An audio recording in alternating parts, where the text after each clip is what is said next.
Welcome back, everybody, to the Peer-to-Peer Policy Pod. I am Brian Morgenstern here with the great Sam Lyman on the one-year anniversary of starting this podcast. My, how time flies when you're having fun. We have been talking a lot about the Bitcoin Strategic Reserve. There was a Bitcoin for America event, a White House crypto summit. We are hitting the mainstream, people. Big news to discuss. So, Sam, which piece of it should we start with? Let's start with the market jitters, because as much cause for celebration that we had this week and last with Bitcoin being rolled into a Bitcoin Strategic Reserve, Senator Lummis introducing a new Bitcoin Act, there's a lot of fear in the markets right now, and for a lot of reasons. And it's not just the crypto market. So let's talk first about the stock market. This last week, there was absolute carnage out there. We don't usually show graphic images on this podcast, but let's show this first graphic image of blood in the streets with the S&P 500. So the S&P 500 earlier this week had its worst day since 2022. In addition to that, the NASDAQ jumped off a cliff, falling 4%, and Tesla stock declined 15% in one day alone. So naturally, this is having a huge impact on the markets itself. We recognize that a lot of this jittery action is because of tariffs, because of Doge, because of the cuts to government. But there's a lot going on here, and it doesn't necessarily feel like the golden age right now in the stock market, though these things take time. It's also not the end of the world like some people say. But Brian, can you help us unpack exactly what's going on here with the economy? Sure. And the first thing I would say is that we're not even close to correction territory. The market's still, I think, higher than it was 6 months ago. So I think the screeching and rending of clothes is a bit overwrought. That's the first thing I would say. The next thing I would point out is pay particular attention to the Treasury Secretary's discussion of this, which I think has been very apt, very smart, because what they are doing is moving productivity from government to the private sector, which is going to be pro-growth. So much of the job creation in the Biden administration, I've heard different estimates, 25%, many months it was far more than that, of the growth was coming from government spending, either directly or indirectly. And with government spending, there's no profit motive, so it's not really pro-growth. The proverbial, government hires a ditch digger to dig the ditch, and then they hire somebody to fill it back in. Well, that's not really creating a strong foundation for a pro-growth economy where you're going to have 3% GDP growth or 5% GDP growth as we've had in the past. And so we've been kind of middling at this like 1% to 2% growth rate, and we've been told it's the new normal. It doesn't have to be. There's 8 million or something private sector jobs open. That dwarfs the number of government workers that are getting laid off. If we can move people from less productive positions to more productive positions, you're going to have higher GDP per capita, which is really, I believe, how you can start to judge improvements in our quality of life. That doesn't happen overnight. It requires some turbulence, as President Trump has called it, a little disturbance. It's true. We have to live through some short-term pain for some long-term gain. The third point I would make is that we lived through this movie before. It was in the first Trump administration when he was trying to rebalance our trading relationships. I remember being in the Treasury Department working on messaging to explain what was happening and kind of calm people's nerves, because we saw these wild swings. I mean, we saw the market drop 1,000 points in a single day. But later on in the Trump administration, after some of the issues had been resolved, the market started to soar again. And it really was getting back to that pro-growth foundation. So I guess just to recap, it's not down that much. It's not even like in a correction. It is the short-term pain for long-term gain, and we already know how this works out. So the smart money is going to buy the dip, and they're going to be fine in 6 months or a year or whatever short-term interval it takes to kind of fix where we've gotten, the point where we've gotten that the bloat is actually slowing the growth of GDP per capita. That has to be corrected. That's what they're trying to do. And so I would just encourage people to give them a little bit of grace, a little bit of time. Things are going to be better on the other end. That makes so much sense. Like you said, our economy has been supported by government subsidies to the tune of hundreds of billions of dollars over the past few years. And so naturally, things are going to course correct in a way that is a little painful at the beginning, but also necessary. I'm curious, Brian, what you think about this take that I saw from Daniel Ternero. He actually works for Peter Thiel, one of his investment firms, if I'm not mistaken. Dylan, can you pull that up? So this is fascinating. He says, going hard out the gate with a rhetorical trade war while committing to nothing concrete lets you calibrate policy to hit risk assets just hard enough to bring down bond yields and maybe get the Fed to cut in the next meeting or two, granting you the fiscal space to get Tax Cuts and Jobs Act extended and bringing stocks right back up. So I think that's a fascinating theory right there. He said that a few weeks ago and actually theorized this over the summer. And I think that could be very well what's going on here. This is an attempt to get a yield down, which has been a top priority for Secretary Bessent. And at the same time, this gives them the space that they might need to push for the Tax Cut and Jobs Act to be renewed just later down the road. Brian, I'm curious what you think of that take. Obviously, the president can't telegraph exactly what he's doing, but do you think that is exactly what he's doing with this particular strategy? I kind of do think that's a pretty good take, because getting the interest rates down has been a priority, and they need to come down for a number of reasons. One is that interest rates have really been harmful to the middle class, people purchasing homes and cars, been particularly harmful for the federal government. And they're about to refinance trillions of dollars of federal debt. If we're going to prevent this debt spiral that we are careening towards from actually happening, we have to have cheaper debt options for the US government. So, and that will help in turn with inflation. And then rates come down, you extend Tax Cuts and Jobs Act, so you have more liquidity in the private sector. That's going to goose markets. So I think that's about right. If you bring rates down, interest rates and tax rates down, the market will react positively to that. But it also doesn't like uncertainty in the short term, so you're seeing it take a dip. So this kind of, I don't know, almost like, I guess I'd describe it as like a self-fulfilling prophecy or something, that he's articulating there, I think is pretty good, and maybe about right. So it seems to be playing out in real time in accordance with his prediction. So, we'll see what happens in the months to come, but I think he's onto something. Yeah, it sounds like it. Let's dig in a little deeper on the tariffs angle too, because tariffs are really what's causing a lot of this market uncertainty. However, it might be just the necessary corrective that we need to fix things with the stock market. As Jay Powell himself said recently, our national debt is on an unsustainable path. Can you play that clip, Dylan? Federal budget is on an unsustainable path. The debt is not at an unsustainable level, but the path is unsustainable. And we know that we have to change that. We've got to get back so that revenues and spending are in better alignment. We don't need to pay the debt down. We don't need to balance the budget. We just need the economy to grow faster than the debt, and that's not happening. Right. So we need the economy to grow faster than the debt, and that's clearly not happening.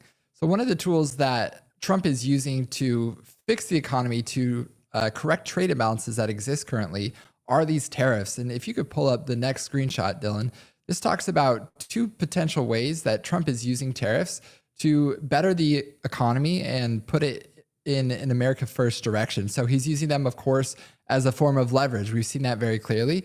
And he seems to be pretty serious about using it as a form of revenue as well. Of course, that take we just read described what Trump is doing as a rhetorical trade war. Do you think it's rhetorical, or do you think he really is as committed to tariffs as he seems to be when he appears in front of the media? Yes and yes.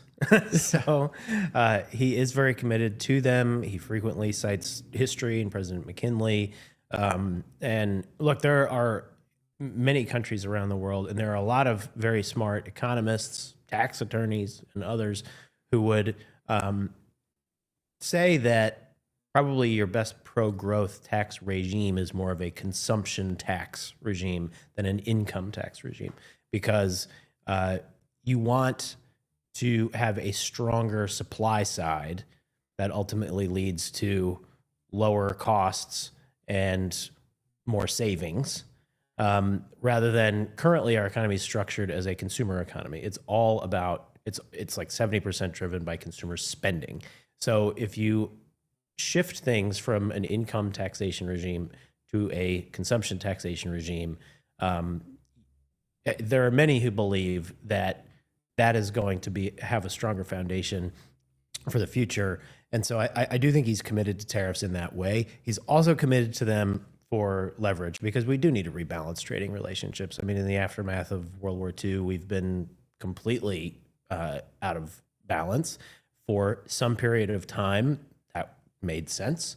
We had to rebuild Europe, giving other countries access to our markets while putting up with trade barriers for our own countries made some sense to get the world back on its feet. It doesn't really make sense anymore, because the world is much more competitive, and there are a lot of very strong industrial countries. So if you really do want to build up America's ability to self-sustain, to manufacture on our shores, to have medications and medical supplies, factories, all these things that have been moving abroad, if you want to have a strong country, you really have to be able to self-sustain and make things. And so I think he is committed to them rhetorically to get leverage to rebalance trading relationships. I also think he is committed to trying to shift us more from an income taxation regime to a consumption taxation regime, because it does bring costs down and encourage savings, rather than this consumer economy that we have that is just push money out the door, flood the zone with liquidity constantly. At some point that leads to, a debt spiral. And, Jay Powell said we're not at an unsustainable level. 125% of GDP is our debt. I mean, it's arguably unsustainable, but the path we're on with $2 trillion deficits is definitely unsustainable. So to get growth back to be faster than the growth of our debt, if interest rates are 4 point something and change, to be on a sustainable path, you need growth to be higher than that. So they're taking a two-pronged approach: drive down interest rates so that we have a lower bar to clear, and then drive up growth to make sure we can, in fact, clear that bar. It makes all the sense in the world, but changing the status quo always stresses people out. Right. So I don't know. That's the way I think about it. Yeah, I think negotiating also stresses people out, and Trump is the master negotiator. He wrote the book that cemented his fame. It was called Art of the Deal. And I think a lot of times when people see Trump putting forward some of his proposals, they don't recognize that it's all part of a negotiation process. Brian, you worked with him for a while in the last administration. I'm curious, how does knowing the art of the deal help explain Trump's policymaking and his approach to the economy, for example? Yeah, so these are, he doesn't want to color around the edges. He wants to make profound changes. And he talks about this a little differently than your typical person, as we know. But in order to make changes that are, he believes are going to build a much stronger foundation for our economy, you can't play nice. You have to really be assertive. And I will say, having worked in his administration for 4 years, he does govern by chaos strategically. It's strategic chaos, I think, I'm going to trademark that. Yeah. Because when you have uncertainty, if your opponent has uncertainty, they don't know what you're going to do. They're trying to play game theory and figure things out. He's already a few steps ahead because he realizes that access to our markets is the most valuable item that is on the chessboard. And so he believes that everybody he's negotiating with will blink at some point, because if they don't have enough access to American markets, their economies will tank. And so he does believe he's got the leverage, and unpredictability adds to negotiations an element for your opponent of increased urgency to get that certainty, to get a clear path forward. Because then the anxiety amongst your kind of voting base builds up and puts pressure on the politicians to, hey, give me certainty, give me the path forward. So he governs by strategic chaos to keep his opponents on their back foot so that they will be more willing to come and make concessions so that they can get a clear path forward, if that makes sense. And it's all part of the strategy, and it can, like I said, lead to a lot of short-term anxiety, but generally pretty, better deals on the other end. And that's what we saw. That's how we saw markets respond in his first term. So we've seen this movie before. His negotiating strategies seem to work pretty well. He's made himself billions and billions of dollars. And he created, I think arguably the strongest economy the U.S. has ever had. And that was because he was building up working class, middle class wealth and tamping down this yawning disparity between the haves and the have-nots. That's really important for a stable society. If you have inflation, asset prices increase, that means the people who already own stuff get richer, and the cost of goods goes up, so that if you are living paycheck to paycheck, you get poorer because your paycheck doesn't go as far. And then, as we've said many times on this podcast, that's how you get your French Revolution and society collapses. So you really do need to be building up at the working class level if you want to have a happy and healthy American people. So anyway, that's a long rant, but that's how I think about it. And it makes sense. It's worked out very well so far, just 2 months into his presidency. I think a perfect example of that is Ukraine and the conflict in Ukraine and the lack of funding from European countries to finance the Ukrainian people in their efforts against Russia. I know that when Trump mentioned that we would pull out our funding of Ukraine, afterwards, just a week later, Germany announced that they would devote over $500 billion towards building up their own defense. And people on Blue Sky, I saw screenshots from Blue Sky, they thought it was a Trump own. They said, look what happened now. In Trump's absence, the European nations are stepping up and financing their own military. And I thought that's exactly what he intended to do this whole time. The point. The whole point, the entire point. And so it worked. It might be a stressful process for people to watch, but it seems to work just about every time. And I'm confident that it's going to work again with our economic situation and with Secretary Bessent at the helm of Treasury. I mean, this is one of the most brilliant macro economic minds in the world. I also understand that he was one of the best bondholders in America. And so this is someone who knows their stuff. President Trump clearly knows what he's doing, as well as evidence in his first administration when, like you said, the economy was stronger than it had been in decades. And so I'm confident that we'll find our way through. And like you said, he's very committed to making profound changes and to using unconventional methods to do that. One of those unconventional methods is establishing a strategic Bitcoin reserve. So just a year ago, to lay the groundwork for people, a strategic Bitcoin reserve was a pipe dream. It was something that was an idea that sprung up in the Bitcoin community, but a lot of people said it was a long shot or that it was a Hail Mary, it would never work. However, it worked. We now have a strategic Bitcoin reserve. This is something that goes back many months. First, President Trump announced it at Bitcoin Nashville last year. Now we have an official executive order where the White House has established the Strategic Bitcoin Reserve, a United States digital asset stockpile. There you have David Sachs and Bo Hines, who are heading up the crypto and AI efforts in the White House. And so this particular EO, I was blown away by. It was the subject of our discussion during last week's pod. And honestly, it exceeded all my expectations. Brian, I'm curious what your reaction to it was last Thursday night when the details of this executive order came through the wire. I mean, I thought it was brilliant, elegantly done, as it was described to me by a very smart friend of mine. And I think that's right. It recognizes that, number one, the U.S. owns a lot of Bitcoin. Number two, there has never actually been a proper accounting, and nobody's gone out and figured out how much Bitcoin the government holds. So it's going to find out. It set Bitcoin apart as a strategic reserve asset where the government can find budget neutral ways to acquire more Bitcoin. In other words, have the government acquire assets that will appreciate. And it sets aside a digital asset stockpile separately, but the government is not going to go out and acquire, more speculative tokens at this time. I think that was exactly the right outcome. I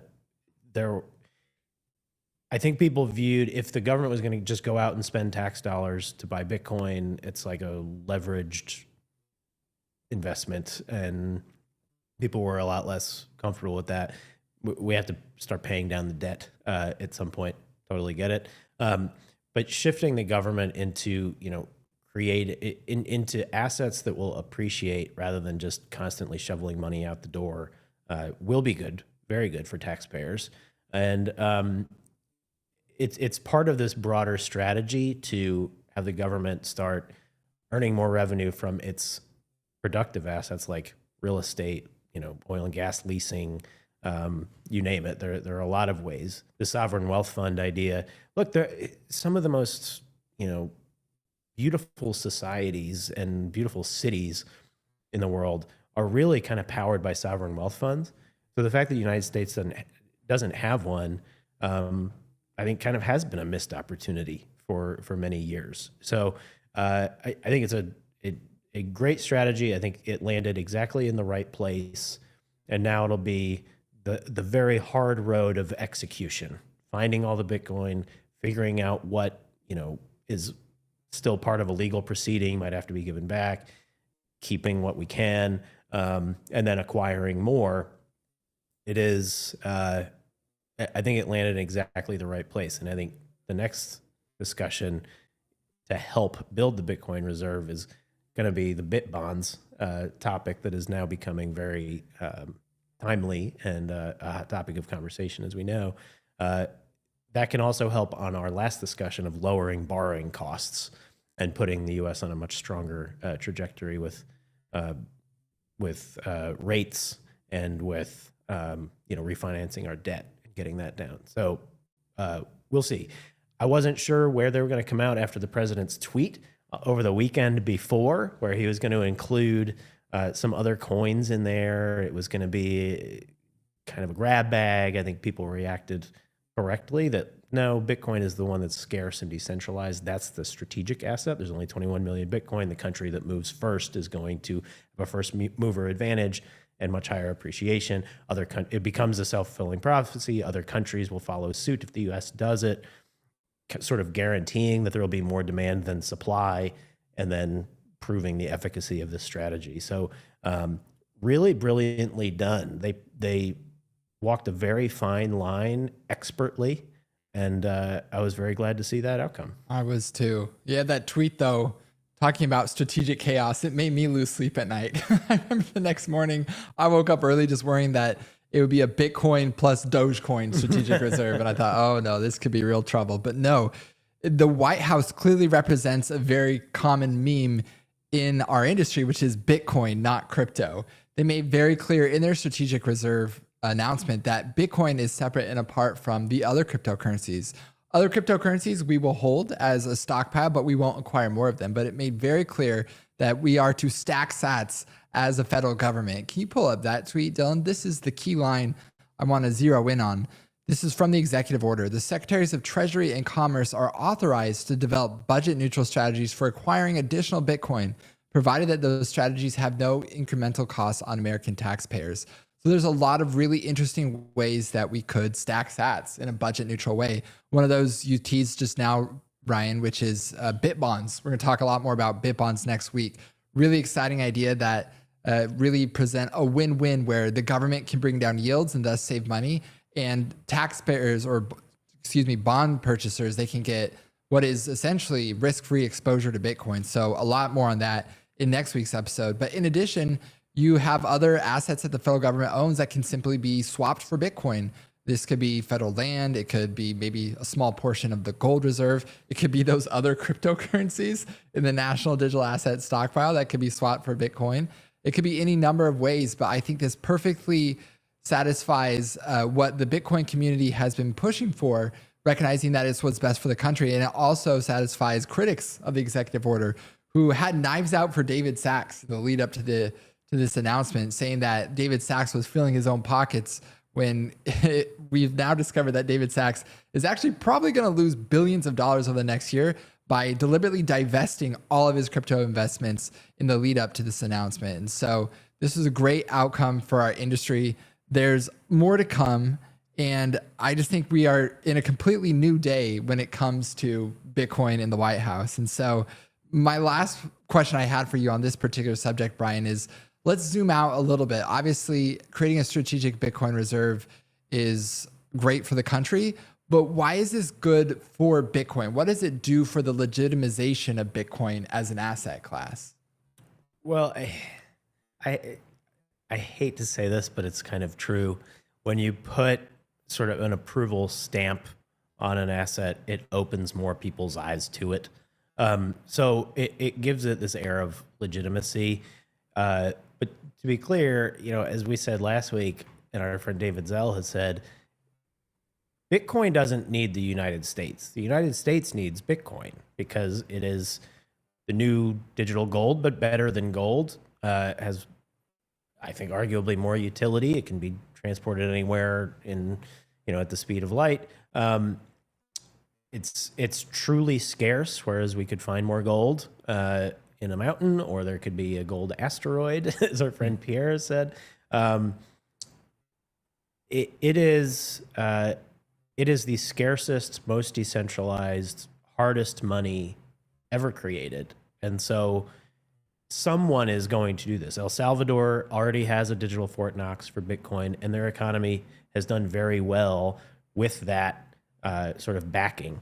So we've seen it happen on a smaller scale.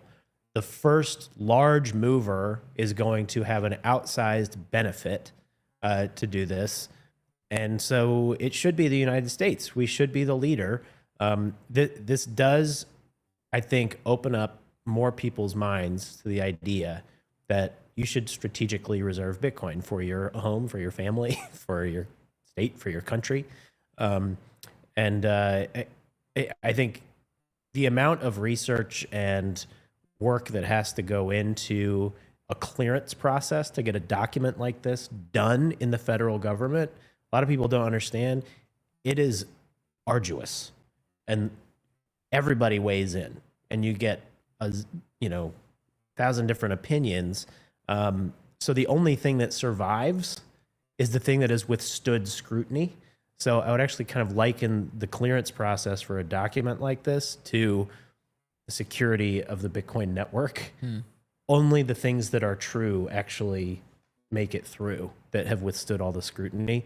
So I think it gives it a deserved stamp of legitimacy, even though I tend to kind of hate that term, that I think will, fire the starting gun for this space race for strategic Bitcoin reserves all around the world. And that will just strengthen people's faith in it, people's willingness to invest in it. And then Toshi's prophecy comes true. You might want to have some just in case it catches on. Well, it's caught on. Like, that's what this shows. It's caught on. So historic event, in my opinion. Absolutely historic. It's hard to imagine the United States ever banning Bitcoin when it's actively stacking Bitcoin. I think that's one of the biggest takeaways. And there's some other interesting ripple effects from this announcement. Let's take a look at some of these ideas here. So because of this Bitcoin strategic reserve, if you could pull up that tweet, Dylan, here are some of the other consequences of it. It means most likely other countries will buy Bitcoin. Wealth managers now no longer have any excuse to say, oh, it's too risky of an asset. You don't want this in portfolio. It's magic internet money. Well, clearly the federal government doesn't think so. So why would wealth managers? Financial institutions don't have any excuse. Neither do pensions or endowments at this point. Fear of the U.S. selling is gone. It's very clear in this executive order that the U.S. will not sell its Bitcoin. In fact, it will likely buy more. And then you had the likelihood of states buying just went up. So we know that Texas is poised to pass their own strategic Bitcoin reserve, which is absolutely huge because it's such an enormous economy in its own right. And then, of course, you have the probability that the government outlaws Bitcoin is definitively zero. So this announcement has so many positive consequences that extend beyond simply just establishing a strategic Bitcoin reserve. And it's a profound vibe shift from the last administration, so much so that you have the White House publishing crypto hype videos. Let's take just a quick video of the crypto summit. Let's take a quick look at that before we move on to our next subject. Welcome to the first ever White House Digital Assets Summit. Last year, I promised to make America the Bitcoin superpower of the world, and we're taking historic action to deliver on that promise. Your administration is moving at tech speed. We are going to keep the U.S. the dominant reserve currency in the world, and we will use stable coins to do that. Technology is at the foundation of the Trump presidency. This is truly a historic day, and as a crypto founder, I couldn't be more proud to be part of your administration. No one in this room could have envisioned this just a couple years ago. We want to stay at the forefront of everything. This is a big day. Being in the White House is a big deal, and you have great support. Thank you all very much. Thank you.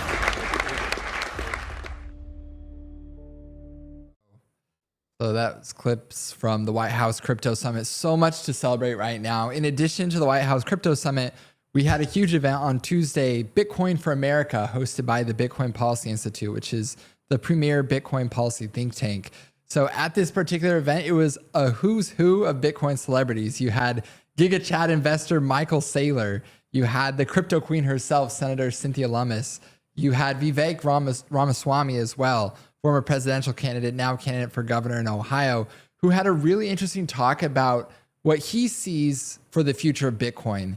It focused specifically on Bitcoin's impact in the corporate world. We've talked so much about Bitcoin's impact on government, but let's talk for a second about this idea that Vivek had about Bitcoin setting the hurdle rate for businesses in the United States. I know, Brian, you had some thoughts on this. If you could pull up that tweet, Dylan. Mm-hmm. So, Brian, for our listeners who haven't heard of the idea of a hurdle rate before, can you help us unpack what Vivek was saying about Bitcoin and the way it will set the hurdle rate for corporations and what that means for adoption? Yeah, absolutely. So it's about allocating capital, particularly if your capital is scarce. How are you going to deploy it most effectively? What is its highest and best use? What is going to yield the most value, create the most wealth?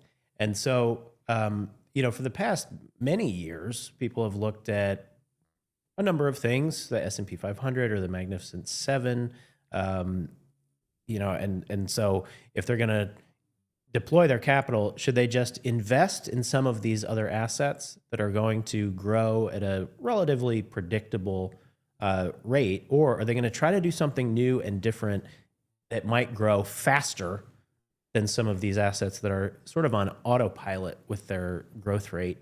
And if Bitcoin, which the issue is Bitcoin has been the best performing asset of the last decade. And so if you're a company sitting on $1 billion of capital, should you just buy Bitcoin and let it appreciate? And that'll be the fastest way for your company to grow. I mean, that has been Michael Saylor's strategy, and he brought his company from a $250 million company into a $50 billion company in 48 months. That was part of his speech at this event. Wild. So the question now shifts for capital allocators. Should I just buy Bitcoin or have a strategic reserve of Bitcoin? And then what is going to grow faster than Bitcoin? Is it going to be to create a new pharmaceutical product? Is it going to be to create a new version of an electric car, or is it going to be to build a new manufacturing plant, or is it going to be to buy Bitcoin, or have some mix of the two? The question for a capital allocator becomes, can I grow faster than Bitcoin? And if the answer is no, you're going to put that capital into Bitcoin. If the answer is yes, you're going to innovate. It creates more efficiency in the allocation of capital and ensures that that we're going to have faster growth in every industry, because it ends up kind of culling away more speculative projects and laser focusing on the projects that have the most promise. So I found it to be a really interesting concept and appropriately academic for a think tank. Yeah. But I did find it very interesting. And that tweet that you put up that I was referencing, Dylan, can you throw that back up? So Bitwise created this new ETF, and our employer Riot is part of it.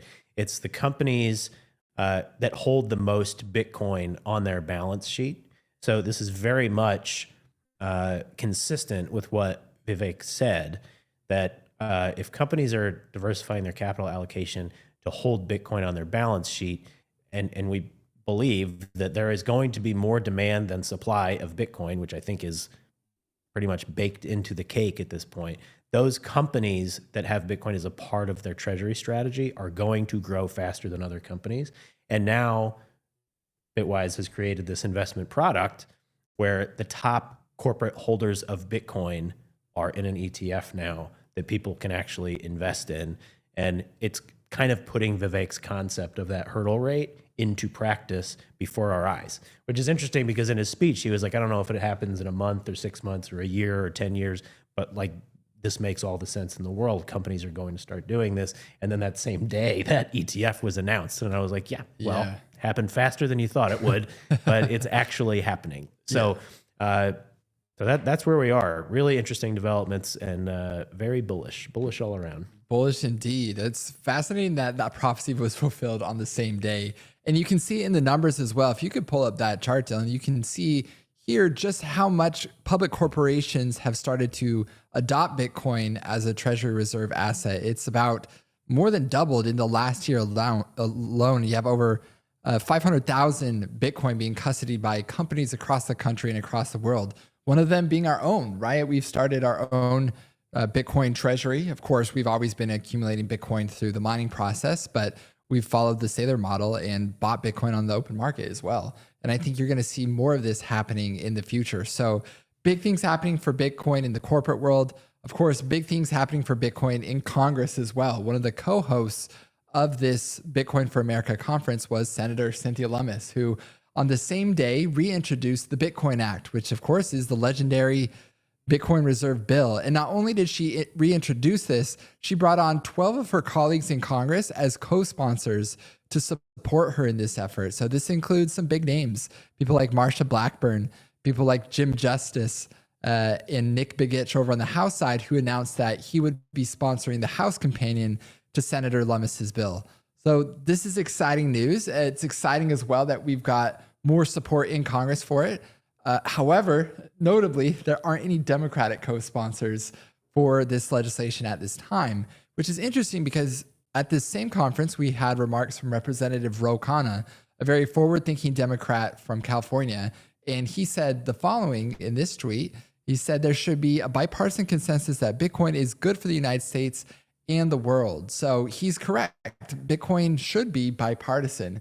It hasn't been bipartisan for the past couple of years. Of course, there's been courageous Democrats who have supported it, but there have been a lot more Democrats who have gotten in line behind Elizabeth Warren in trying to attack it.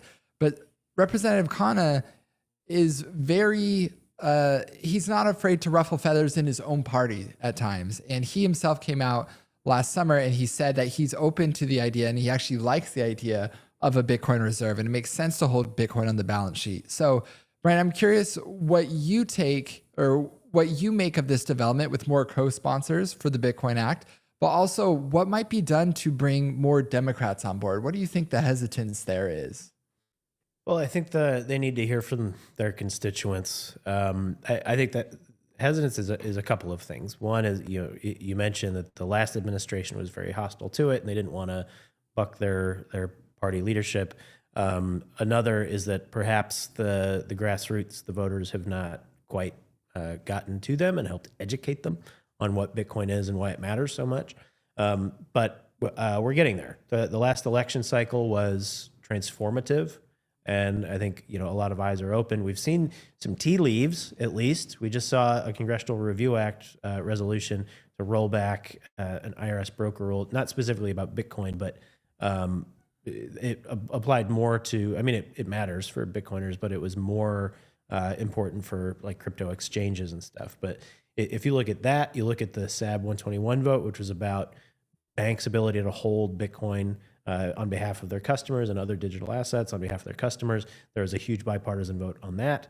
In the last Congress, the FIT21 market structure bill got a lot of Democrat support on that. So you're seeing the cracks in the wall. Congressman Khanna is right. This should be bipartisan. It should not be at all a partisan football. This is about the well-being of the United States and growth going forward and our economic leadership. I particularly like a quote of his where he said, being against Bitcoin is like being against phones or laptops in the 90s. Like, it's a technology. It doesn't care if you're a Republican or a Democrat.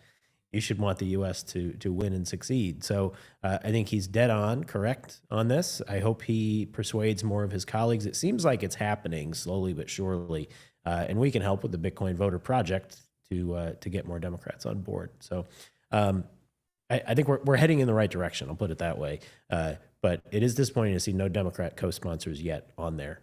I think there will be, hopefully, knock on wood, but in the coming months, I think it'll get more and more support. Yeah, I'm optimistic that it will catch on eventually in Congress. I think there's a lot of people who might mistakenly think that because of the executive order establishing a strategic Bitcoin reserve, Senator Lummis's legislation might not be necessary. What would you say to those people to help them explain the difference between the legislation and the executive action? Sure. So a future chief executive could undo an executive action.